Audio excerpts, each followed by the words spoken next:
Everybody thinks they can design their house, but the reality is few can do it well. Well, that's what we're going to talk about today with our special guest. But before we get to that, this is The Real Story with Adam and Sherry. I'm Adam Hamalian, I'm Sherry Hutchens. and this is where two broker associates with 35 years of experience in Contra Costa County talk about all things real estate. Hi Sherry. Hey, Adam. How you doing? I'm doing great. Happy October. Yeah, how can it be October when it's 100 degrees today? I know, right? Yeah. The, does it feel like earthquake weather? Oh, don't say that. It is earthquake weather, but don't say that. All right, I take that back. Yeah. Um, hey, I was just thinking about the market this week and just how things just haven't really developed this fall. Do you have any thoughts on why that might be or when this all kind of just stagnated? I wish I had some thoughts on why. I don't know why. We usually have a little pickup after Labor Day. It's our second busiest time of the year, and we get a bump in sales. People come back out after a long summer of doing fun things and want to buy a house or maybe sell a house. And we've got lots of buyers. I think you and I are working with five or six or seven buyers at the moment. And they're looking, but there's no inventory, and none of them are willing to buy a house that is not the right house. And frankly, I don't blame them. So we've also got a listing on, it's kind of a unique listing, but it's kind of a cool listing as well. It's been on since Friday. We have not had a single showing. So this is unusual for October. So we'll Yeah, see. we had a busy open house on Sunday, but the number was padded by all the neighbors as typical. And actually, that house is probably a good launching point to talk about our guest this week because that kitchen is original, I think, to 1960 with a And nice, it's a vintage oh yeah, kitchen. vintage, yes. Right. Yeah, it works, but it's not really in style at the moment. And You don't with like avocado green stoves? no, or the wall oven, the 24-inch wall oven that's not big enough to put a turkey in for the holidays. Um, True. well, on that, let's introduce our guest. Yes. We would like to welcome this week to the podcast Molly Berry. She is a designer, particularly, we know she does great work with kitchens and bathrooms, but she does more than that, and she's going to tell us about it. Hi, Molly. Welcome to The Real Story. Hey, Molly. Hello, thank you guys for having me. Yeah, you're welcome. Well, we're excited about Molly for a couple of reasons. One, she's a past client. She worked with Sherry before. We were partners, and then we helped them during the pandemic upsize to the right size house for them. So that was pretty fun to do that. And she works with a number of our clients. We just happen to have a great referral person to help people get their houses looking just the way they want it. So we get to hear a little bit from Molly on her process this week. So, And Molly, we've got the cutest little boy ever, Miles. yeah. He, He's a good time. We love yeah, him. when we were showing the Molly and our family houses, he would take my hand around and show me all the parts of the house that we were looking at. And like this was his room, and there's this going on in this room. And oh, he was so involved with it. It was very cute. You guys definitely bonded. Yes, Yeah. that's why we bought the house we bought because from our primary bathroom, we could see into our neighbor's backyard. And he's looking there and he goes, "Oh, Mama, we have to buy this house. There's a golf course in the backyard." Oh, how fun. Sold, let's do it. We'll go make best friends with our neighbors and go play golf. Yeah. Well, if I had known that's good intel right there. Exactly. Uh, so Molly, why don't you tell us a little bit about kind of the scope of the work you do, and then maybe you could tell us how you got into it. Yeah. So I kind of introduce myself to my clients as saying I am there from the very, very beginning of we're talking about, ripping out walls, moving things, putting together the entire construction document to go to permit. So I do all of that, placing outlets, removing a toilet, we're doing cabinetry design. I select all of the light fixtures, all the way to the knobs on your cabinetry, all the way to paint colors, Wow. everything. And so I like to say that I'm kind of like half designer, where I actually, pick out the fun, pretty things. Yeah.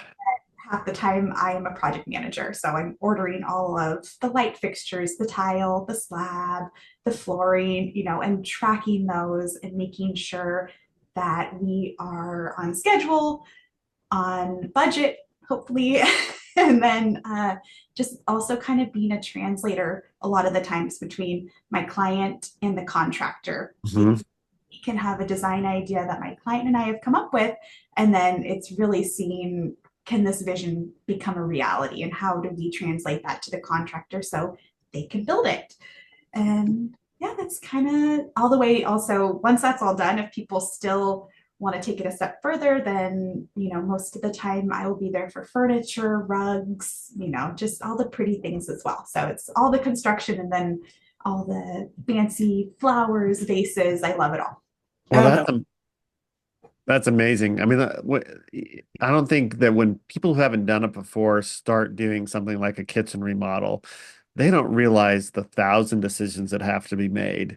And not just the decisions, but then the going and sourcing. And so the fact that you can be present through that whole process, I did a major remodel in my kitchen about 20 years ago, actually a major remodel for my house.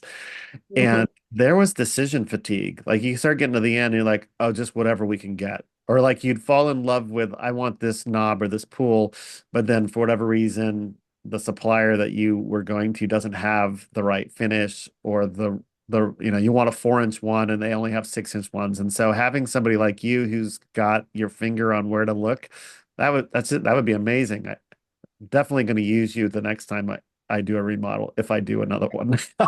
I was honored. Yeah.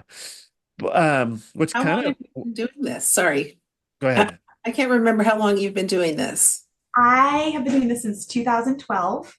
And then I worked for another designer for 5 years. So I've been on my own with my own business for 7 years, Wow. if that math is correct. Yeah, that seems like it works. Yeah. And Why how don't did you you get the business? yeah, how'd you get into the business? I grew up with a mom who is a quilter. So that's kind of where I was first introduced to textiles and fabrics and color. And she had this beautiful design wall growing up, and I would watch her pin up the fabrics and make these designs. And I thought, oh my gosh, I want to be involved in something like this somehow. And then right when I was in about fifth grade, Trading Spaces on TLC was very popular. So I would come home every day after school and I would watch Trading Spaces. And it was this light bulb moment, probably, I don't know, when I was in about sixth or seventh grade, that I realized I can have this be my career. And Yeah. it was from then on, I knew that was exactly what I wanted to do. One of the main factors of, doing that was also I wanted to be a mom. And I saw what my mom did and how she was able to balance this really wonderful creative career with her family life. And so that was a huge part that I fell in love with design and being able to hopefully balance it as best as I can. It seems like a great career to be able to balance that creative side with some actual kind of, I don't want to say analytical side, but like the construction process. Like not all designers have the ability to talk to contractors. And so that's an amazing dual skill set that you have. Yeah. Thank you. I What do you think the biggest challenge is talking with contractors? Like what are some hints that you can give us for how to help contractors understand what we want? um Visuals are really, really helpful. I feel like a lot of the times when I come in and I have my construction set and I can show them, hey, we drew this out. This is exactly what we want. Contractors, a lot of the time, are very visual and wanting to see it. So I would say having drawings and showing them that what you envision will actually work, Mhm. Nice. thought it through. That's a huge one. Just for me personally, being able to show them an elevation or showing them, okay, here's the island and I have it to scale. And then here are the pendants that we want. And I'm giving them the exact dimensions. So I think just being as clear with them, because they have a million things that they're doing as well. They're just being as clear and straightforward. All Definitely. right. I assume you work with a lot of the same vendors over and over and over again.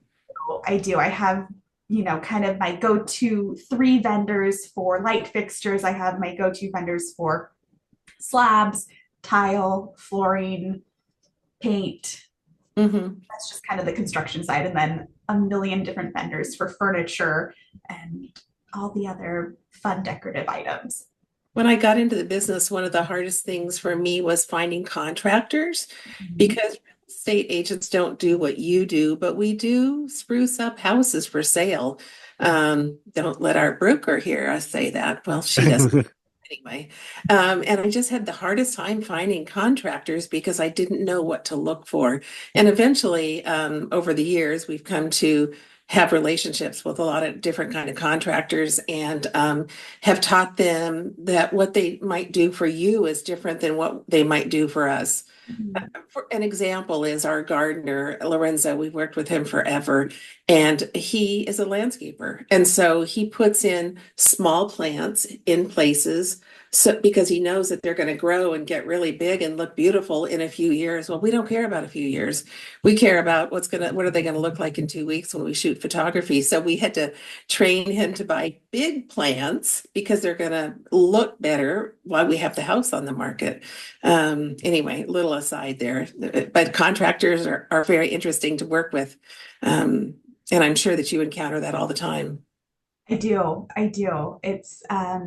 I think the number one tip for finding a contractor also is finding someone that your personality, meshes well with, because a lot of the times these projects, it's a 6 month relationship, and they're in your, Yeah. and it can be, stressful at times to have a crew in your home and you're trying to move things and everything may not necessarily be where you want it to be and you feel a little scattered. So I would say definitely having a good relationship and feeling like your personalities mesh well together.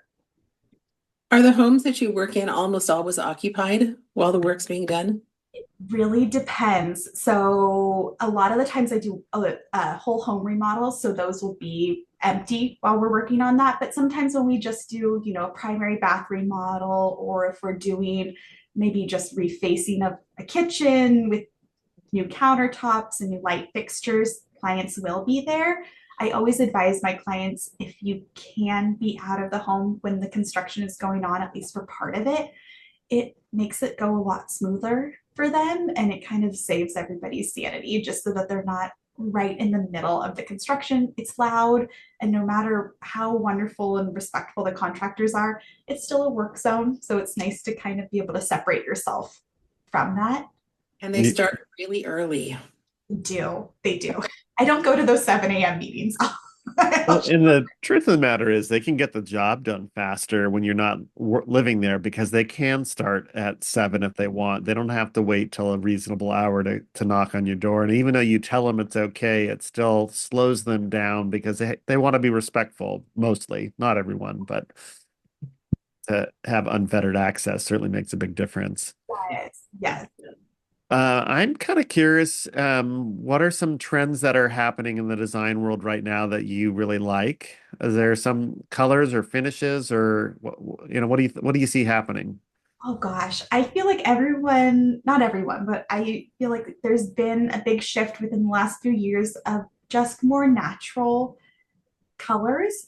For a very long time, it was the gray flooring with the gray island, with the white shaker doors. And then going back even further, it was the white shaker doors with the black granite. And everything was feeling a little sterile and a little stark. And now, the last few years, it's much more organic and it's kind of softened a little bit with, the white oak and more taupey colors. So I'm really loving that, and just a little bit more texture in tile and in the slabs as well. Everyone kind of seems to be open a little bit more to movement in the slab. And yeah, I'm really loving that it's not this stark, 12 by 6 subway tile that we've seen. It's a little bit more handmade and softer. So I'm Oh, really, interesting. All right. There's only Okay. so much Edgecombe gray and Revere Pewter you can have. yes. Before, I mean, 10 or 12 years of it was way too much for me. I got tired of it. I'm glad we're moving towards the more natural look. Yes, definitely. It's interesting because there is a whole realtor philosophy to paint everything white for the sake of sale. And it was always interesting because part of the idea was to not have too much personality and allow the future buyer to put their personality on it. But I just felt like we need to do a broker's tour. You go through five houses and you might see one house that wasn't all white. And that, that might be still the best strategy for selling a house, but having some warm natural colors is more livable, don't you? I mean, because it's how it all makes you feel. Um, so yeah, I'm glad to hear those changes. Who sets the trends? I mean, who and where and how does it happen that all of a sudden gray is out and natural's in? Gosh, I feel like a lot of it comes from social media. Is it?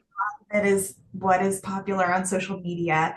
And change happens so quickly. And it's almost kind of like a lot of the time you can't keep up. So I always really, one of my main questions that I get from my clients is this trendy? Is this what's popular right now? Is this gonna be something that I still like in 5 years? And I always advise them, you know what? Trends come and go. I think what we need to do is we need to pick something that you truly love. Yeah. Because what you love isn't going to change in 5 years. So let's pick something that's classic. And you know what? We'll save that pop of blue or green, whatever it is that may feel trendy at the time. Let's save that for artwork, or let's save that for pillows, something that feels like it's easy to change out in a few years, but you're still, you know, keeping the same cabinetry color and the same countertop and the tile. Yeah. What great advice. I love that.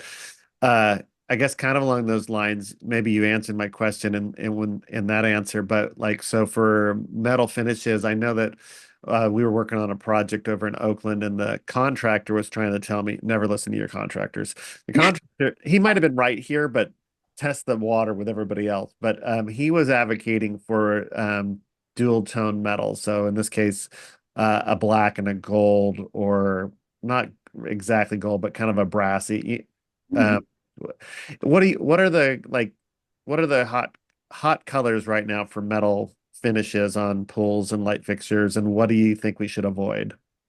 So I love mixing metals personally. I think it adds a little bit of depth.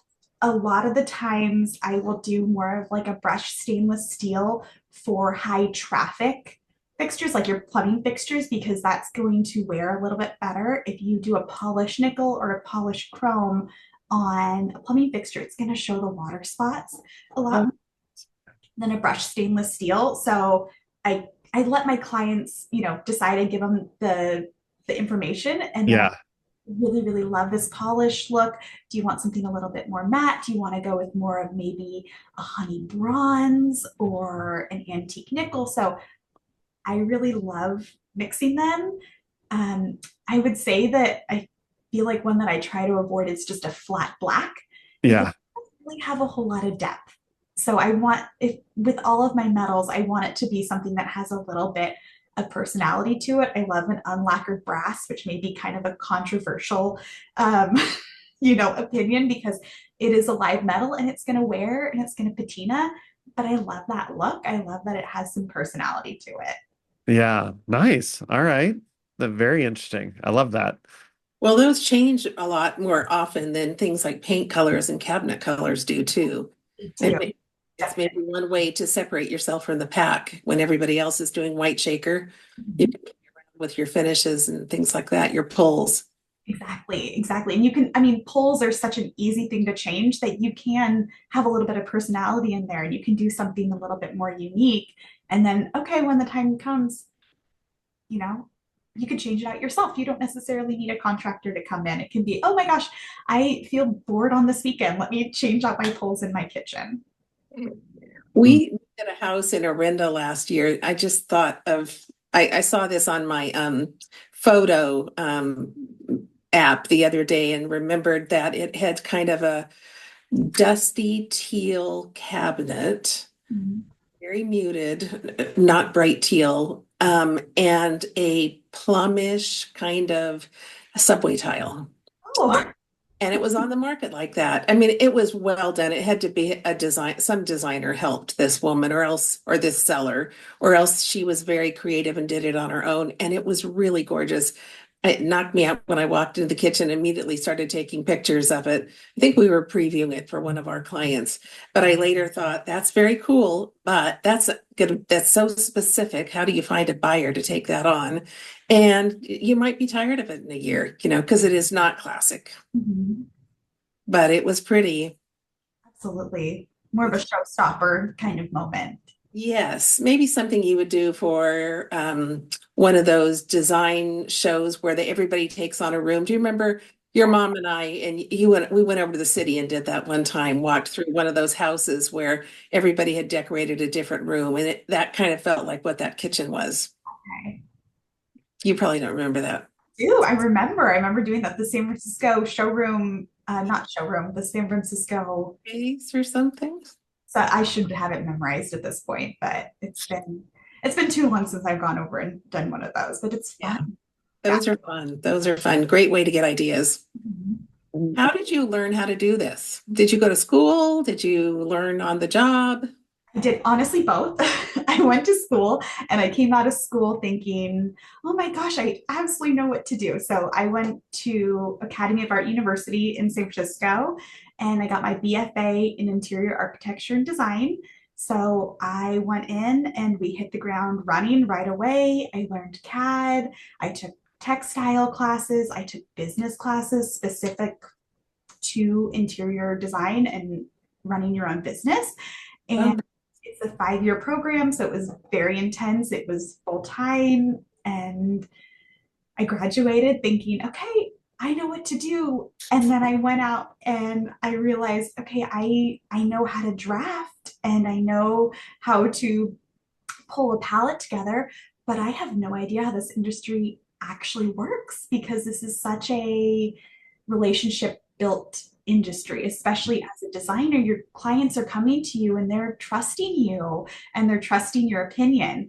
So it was a very big learning curve the first few years of, okay, this is how I communicate with a contractor and this is how I go to permit and this is how I set up a timeline so that everything shows up on time and we're not waiting for the polls for a cabinet to show up and everyone's upset at you or something. So it was both formal in school and on the job training.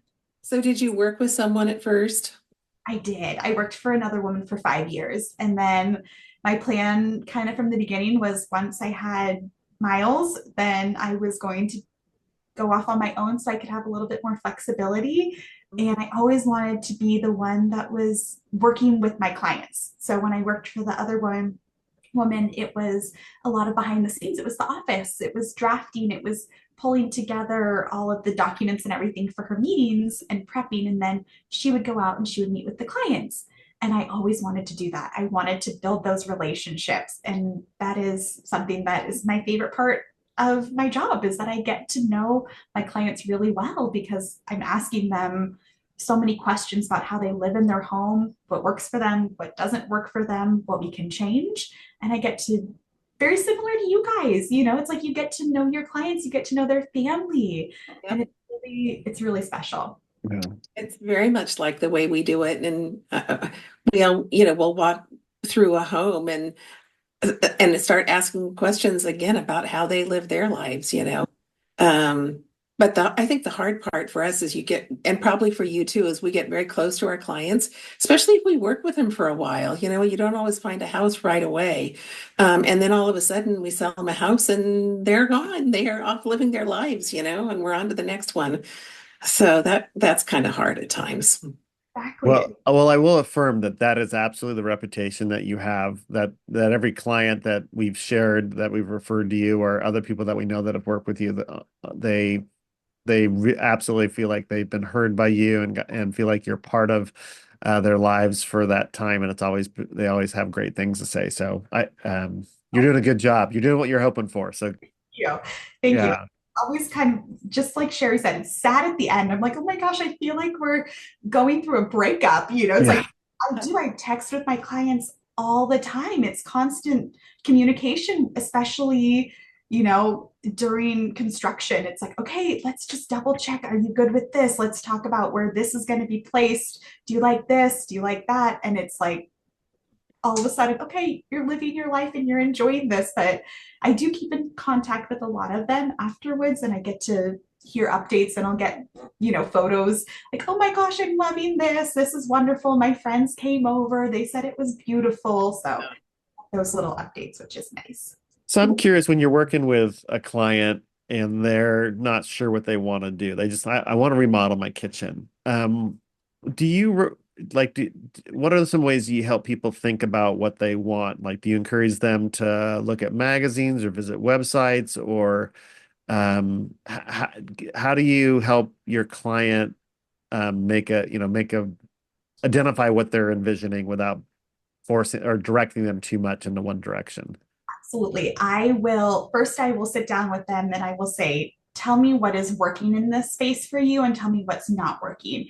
And then also, what's your budget? Yeah. Because what we can actually achieve, what is your budget? What is your timeline? And then once we've kind of had that initial conversation, I will ask them to go onto either Pinterest or House, depending on which one they're more familiar with, and say, can you just pin a few kitchens that you like? And just tell me what you like about this. It might be something as small as, I really like the edge of this countertop. And it might be something, I really like the shade on this pendant. So it gives me an idea of, okay, this is kind of where we're going. This is what you like. And then I also say, if there's something that you really, really hate, tell me. If you say, I am so adverse to the color blue, tell me. And then I will know we're not going to.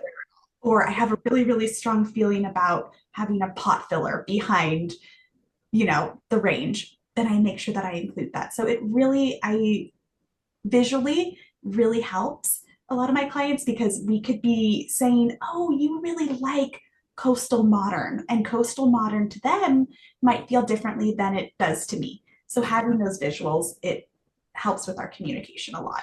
Yeah. Are there I know in that cabinet behind you is full of samples. You showed that to me a moment ago, so I won't make you open it again.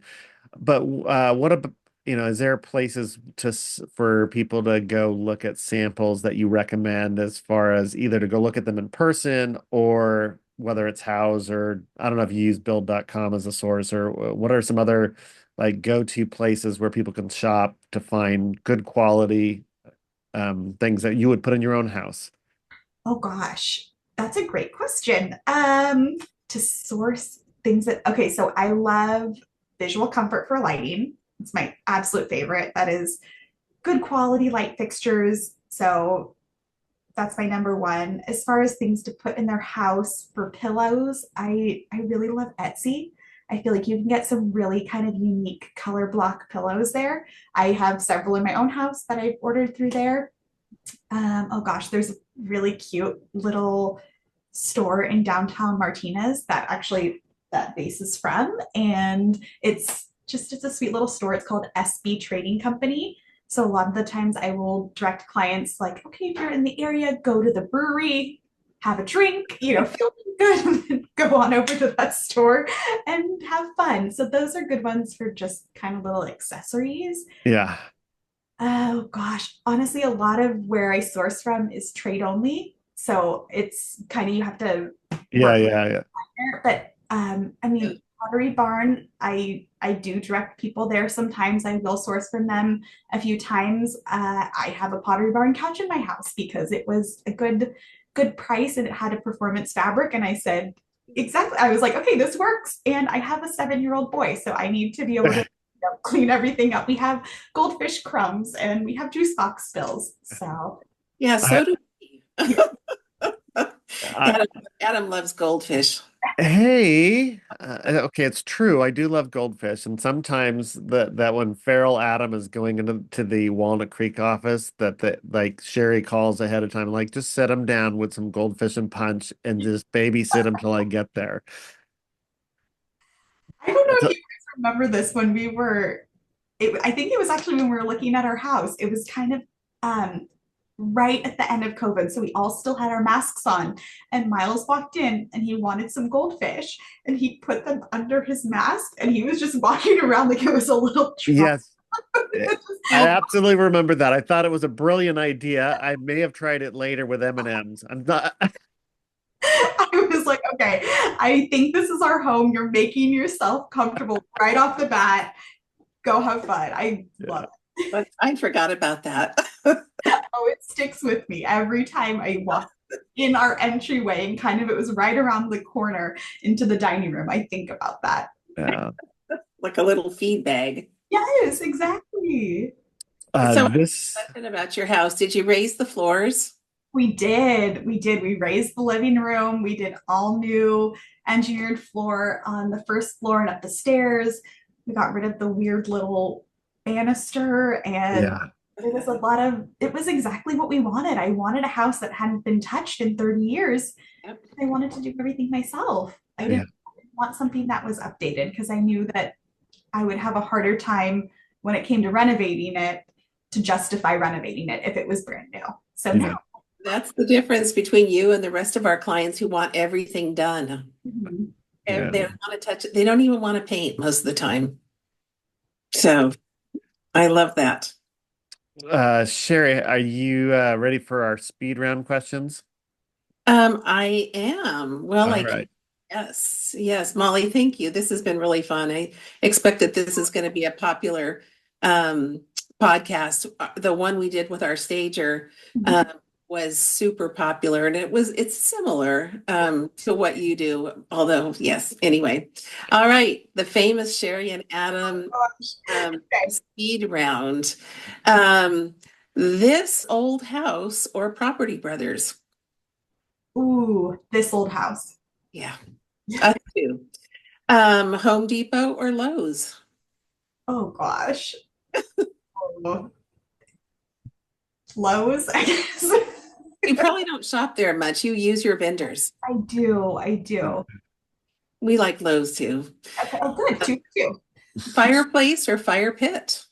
Ooh, fireplace. Okay. Granite or quartz? Quartz. 100%. Favorite house color? Interior or exterior? How about both? Okay, so exterior, white. I have to be a little basic with that. Interior, I would say classic gray by Benjamin Moore. Oh, still gray. Yeah, it's every wall in my house is painted classic gray, but it doesn't read gray. It's a warm gray. It's kind of a taupey. Okay. I don't really like gray, but I wanted something that was neutral with some warmth, and that one, We'll have to check that one out. yes, I Okay. love it. Martha Stewart or Joanna Gaines? Oh gosh, I'm gonna go with Joanna. Yeah. Gas or electric stove? Ooh, gas, even though I know that that's gonna be gone pretty soon, probably. Yeah. I keep saying that, but I don't know how chefs are going to cook on non-electric or non-gas stoves, so we'll see. I've heard, I mean, I've asked a few chef friends and they've all said induction. Mm-hmm. Okay, I will do it. But oh gosh, we went camping a few weeks ago, and so we have just an electric cooktop in our house. It is the bane of my existence because it takes me 20 minutes to scramble eggs. But we love it, and we will renovate our kitchen and it'll be fine. But I cooked on the gas camping stove and boiled water in 30 seconds. And I just looked at Ryan and I was like, I need a gas stove. I need to do this. This is motivation to run. Buy it before they're outlawed. Yeah, buy it before you can. Exactly. Carpet or hardwood? Hardwood. Beach or mountains? Ooh, beach. Yeah, that's a hard one for me. What are 3 things always in your trunk? Oh my gosh, always in my trunk. A box of bubbly water. Really? What kind? Flavored or plain? LaCroix, like a pamplemousse LaCroix. Yeah. Oh, Oh, good. Yeah. Oh, yeah. It's always in my trunk because I buy it, and then I leave it in my trunk because I'm just so busy that it will forever live there. But then it's great because then we go to a soccer game or we're out, and I'm like, I'm thirsty. Let me grab a can of LaCroix. I would also say a basket of tiles. I have a lot of my clients' baskets because who knows when we need to look at that, and it's good to have. So I will always have baskets of samples. And then probably, oh gosh, probably a pair of my kids' shoes. If I'm being totally transparent, definitely a pair of his shoes and maybe a bag of goldfish. I thought it was going to be like a tape measure and a paint book and who knows. I keep the tape measure in my glove compartment, Um, so it's always ready. Is Um, it a Sherry and Adam? Is it a Sherry and Adam tape measure? I have one. I just used it the other day. I love it. I- Yay. It's like this is perfect. It's right there. We Yeah. bought nice ones because we wanted people to use them and not throw them away. So, Yeah. if you were stranded on a desert island, who is the one person you would want to be there to help you build a boat to escape? Oh gosh, probably Ryan, my husband. All right. He's pretty handy. He How changed, could you not pick Ryan? He's like Yeah. Mr. Capable. Yeah. changed all the light fixtures out in our house for us. He only electrocuted himself once. It was wonderful. Yikes. It sounds Well, Molly, thank you so much. This has been so good. I think we're going to have you on again and ask you some more details because we didn't talk about trends in bathrooms at all or other yeah. things like that. I have so many questions both as a realtor but also as a homeowner. So thank you. And for our viewers, we will put Molly's contact information in the show notes and her socials and things like that. If you like this episode, be sure to like and subscribe and recommend us to your friends. This has been The Real Story with Adam and Sherry. We will see you next time. Thanks, everybody. Thank you guys.